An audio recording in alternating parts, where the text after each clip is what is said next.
The abuse of drugs has become a leading cause of death here in New Hampshire. Right now, the state is dealing with a heroin epidemic. Hundreds have died. WMUR's Kristen Carosa takes a closer look at the popularity of street drugs and what could be on the rise next.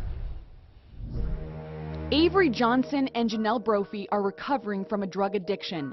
Heroin is a terrible drug to be addicted to. It just absolutely robbed me of everything.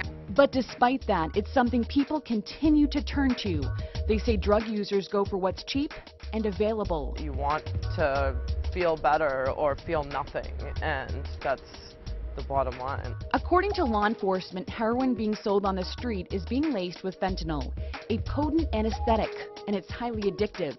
Manchester Police Chief Nick Willard says drug dealers will continue to push the powerful drug because it's inexpensive to make, and there are lots of customers. Part of it is just, the business model of the drug dealers and drug cartels. What is selling at the moment? What is the appetite of the drug-using public? The drug cartels have this delicate balance of where do they put the absolute best high on the street that the drug user wants, that is close to being fatal to them, without actually killing the population that they have to sell their drugs to. Willard says the drug of choice at any given time is constantly changing, but there are trends, and the amount of drug-related deaths is growing.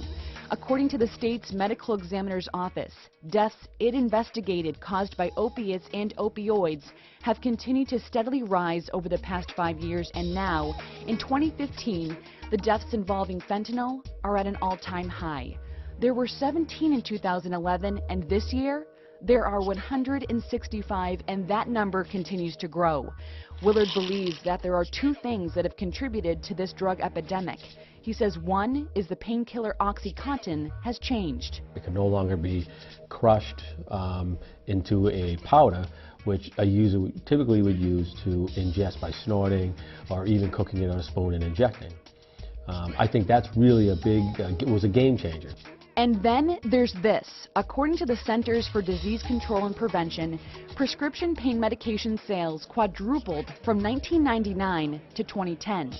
Willard says some people who became addicted to painkillers turned to heroin, a cheaper alternative. But now Willard believes some addicts are starting to realize how dangerous that can be. Some users are actually getting the message that heroin is going to kill you eventually. He says that's causing a spike in the use of other drugs like cocaine and crack cocaine.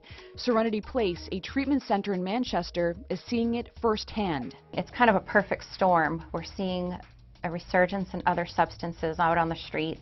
And even though someone might stop doing heroin, recovery specialists say the problem of drug addiction remains. It winds up being the same kind of mess for them, and they still kind of have a hard time kind of coping with life and functioning and moving through the world in a responsible way. The heroin epidemic in New Hampshire is affecting people of all ages, leaving those on the front lines wondering what will happen next. There's just no way to determine kind of what the next big drug is going to be, but we can be sure that there's going to be something if we continue to turn a blind eye towards it. Kristen Carosa, WMUR News 9.